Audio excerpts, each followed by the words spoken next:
When would we be able to tell your honey that I want to take you to the moon? 10 years. 10 years. Entrepreneurs never fail. Their ideas may or may not work. And you know what entrepreneurs do? They pivot. Business is like a war. You have to be completely prepared. It's not about the great vision. It's always about the great execution.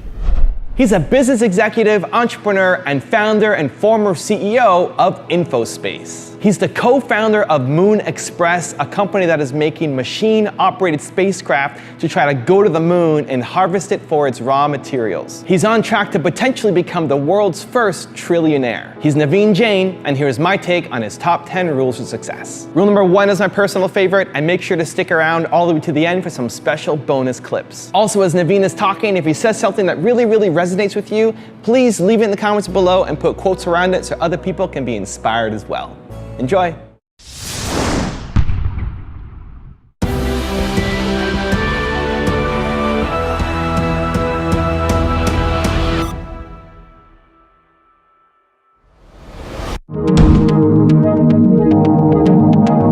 At a compound in Mountain View, California, internet billionaire Naveen Jain is hatching a plan that could make him the world's first trillionaire.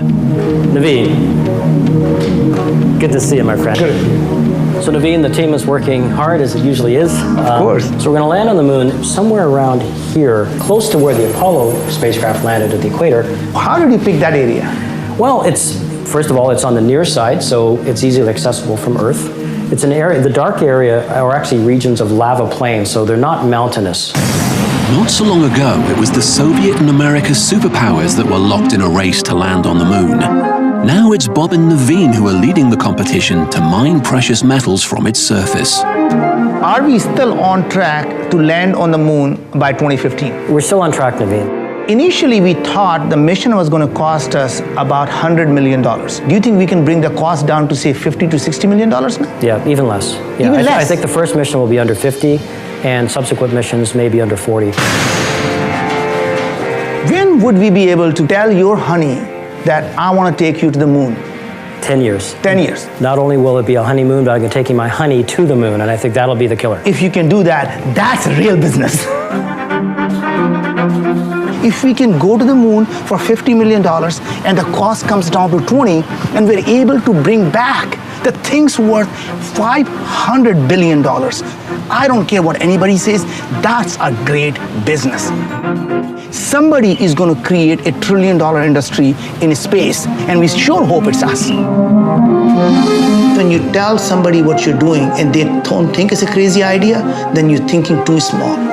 So when you walk up to a party and people say, what do you do? Well, I mine the moon. Well, that's crazy. Well, I'm thinking big. As a young entrepreneur, I learned several valuable lessons. But I think the most valuable lesson I learned was trusting your own gut instinct. It's not about the spreadsheets. It's not about the numbers.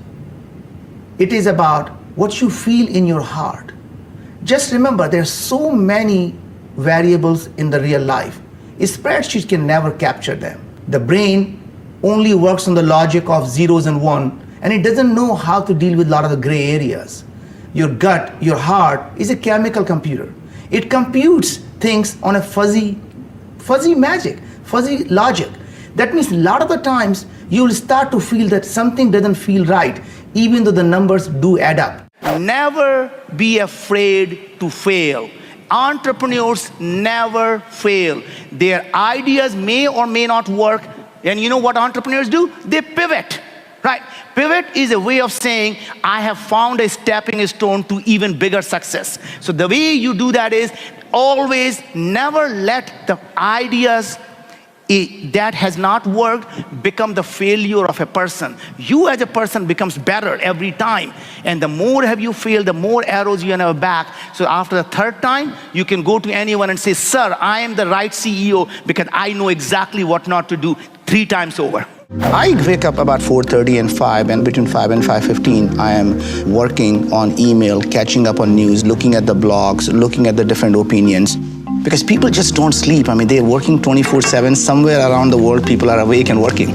So you're always constantly being bombarded with request, information, or just sometimes news. And so in the morning, I wake up and I, take care of my mind.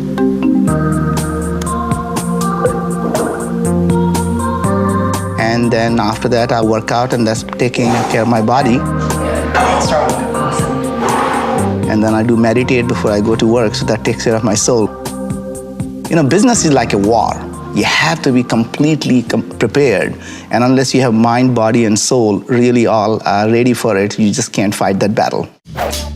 Don't limit yourself. Go out and pursue your dreams. Even if you know nothing about what you're going to do, go out and do that. Every time you have a self-doubt, just remember that every single successful company goes through a near-death experience before they go out and become successful. It is the mindset. You know, so people talk about people are optimistic or pessimistic. So they look at whether the glass is half empty or half full. To me, that's really the wrong question to ask. The only thing you as an entrepreneur to think about is, do I want to fill this glass? And the next question you ask is, what do I want to fill it with?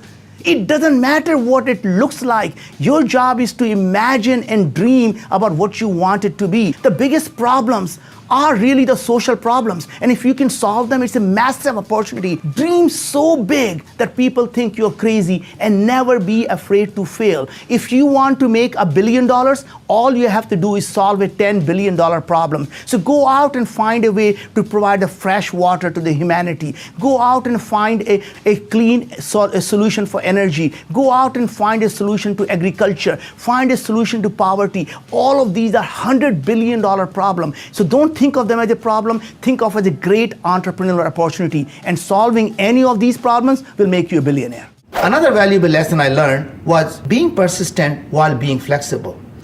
A lot of entrepreneurs spend way too much time writing a business plan rather than really doing things.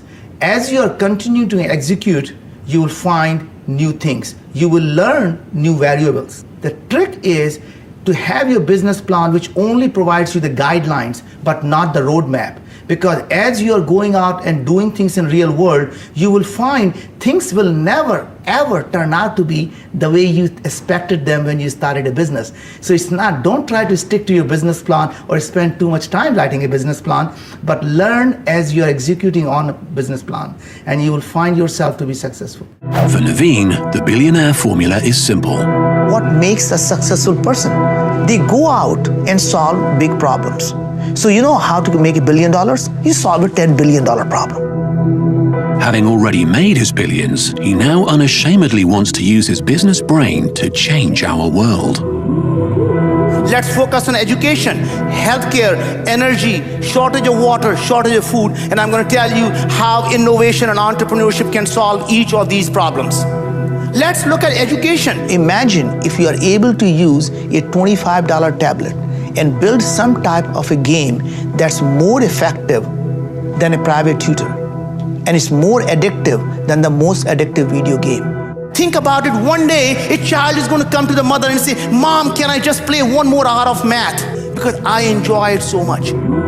Naveen has a knack of putting people under his spell, making his mission to solve some of mankind's biggest problems seem plausible in space and on Earth. What if we can build an artificial intelligence system that can be used by a village girl? She'll be able to go door to door and able to diagnose the diseases where there are no healthcare, there's no hospitals, there are no doctors. These are big ideas that could turn a big profit, but some of them seem a bit far-fetched. What if we take a 3D printer on the moon and somebody can go out and send the DNA of a bacteria or a virus, and we print it right there and leave it on the moon and watch it grow? Right. These ideas, they're a bit out there, aren't they, Naveen? Don't people think you're just a bit mad? Well, the point is that the reason they think it's mad, because it's already, they don't know it's already happening. The things that used to be science fiction are now becoming science reality. So I think in a lot of the times, and this is just, it's totally off the topic, but people come to the conferences with agenda. They have a hidden agenda. They want to get something done. They want to be politically correct. They cannot be themselves, and they are told, never be vulnerable. Imagine what? You do not build the deep relationship with a person unless you can be vulnerable. Unless you can share your emotional connection with a person, you can never build deep connection. People measure their success when they leave the conference, how many business cards they gave and how many business cards they collected. Guess what? If you ever think you have more than 5 people that you met in the conference that you think you have a friendship with, you have friendship with no one. You have to spend time. You have to connect with people. You have to give yourself to them. And you have to let your heart in their hand and say, I trust you. And when you do that, that is the time you build a deep relationship. When you leave this conference, they become your lifelong friends. So make 1, 2, 3, or 4 those lifelong friends when you go to a conference. Find a like-minded person who is going out, going to go make the change, who is going to go out on a journey with you to go out and change the world. To me, doing well by doing good is my philosophy. That means you can create a great venture, and if the venture can do good, that becomes a philanthropic venture from my perspective. So to me, you can't create a $10 billion company by solving a $1 billion problem. That means you have to go out and solve a $100 billion problem. And it so happens those $100 billion problems are massive social problems, which are education, the healthcare, the clean water, the energy. And if you can go provide access to education and healthcare to billions of people around the world, and if you happen to make $1 billion profit, my hat's off to you. That's a great venture, and that's what we want people to do, is not to separate becoming doing well from doing good, because you can do both, and that's how you create scalable, sustainable change. Well, the last and the most valuable lesson as an entrepreneur I learned was about the value of execution. Way too many people spend too much time thinking about the vision. We are taught that you have to build a better mousetrap. Every venture capitalist will tell you that to be a successful entrepreneur, you need a breakthrough innovation. Well, you have to assume none of us, or at least most of us, are not the smartest people in the world. There are lots and lots of great inventors out there. How are we going to be the person who's going to always build a better mousetrap? Well, to be successful, you don't have to build a better mousetrap. You just have to build a different mousetrap. And as long as you are executing well, the business always comes down to block and tackle. It's not about the great vision, it's always about the great execution. And you can always succeed by out-executing your competitors, not necessarily having the best product in the marketplace. And I think the Microsoft is a great example where they took a same product that other people may have had, but they executed substantially better, and today they're the market leader in the industry.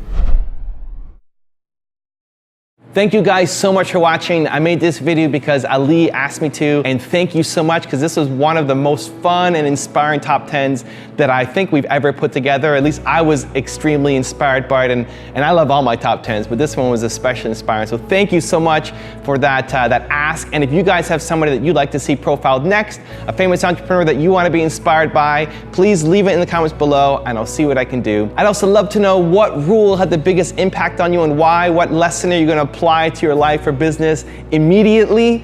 Leave it in the comments below. I'm going to join in the discussion. Finally, I wanted to give a quick shout out to Mihoville. Thank you so much for picking up a copy of my book, Your One Word. It really, really, really means a lot to me. So thank you guys again for watching. I believe in you. I hope you continue to believe in yourselves and whatever your one word is. Much love. I'll see you soon.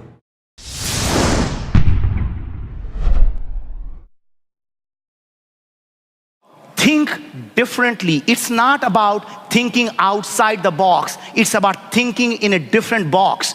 If you become an expert in your field, you become absolutely useless in your field, because the day you become an expert, you become incrementalist. You think about incremental evolution. So if you want to disrupt something, go out in a completely different industry that you know nothing about, because then you're thinking in abstract. So never be afraid to talk about your problem to someone who knows nothing about your industry, because they will come up with the ways that you have never thought before. Making money is a byproduct of doing things that you really enjoy doing. It is never a goal in itself.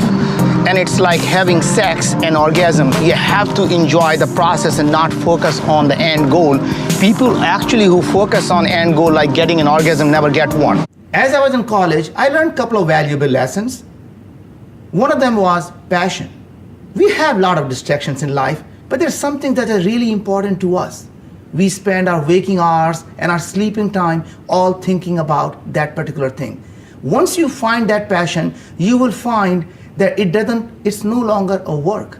It becomes your life. It consumes you. So find something that you're really, really excited about and devote your life to it.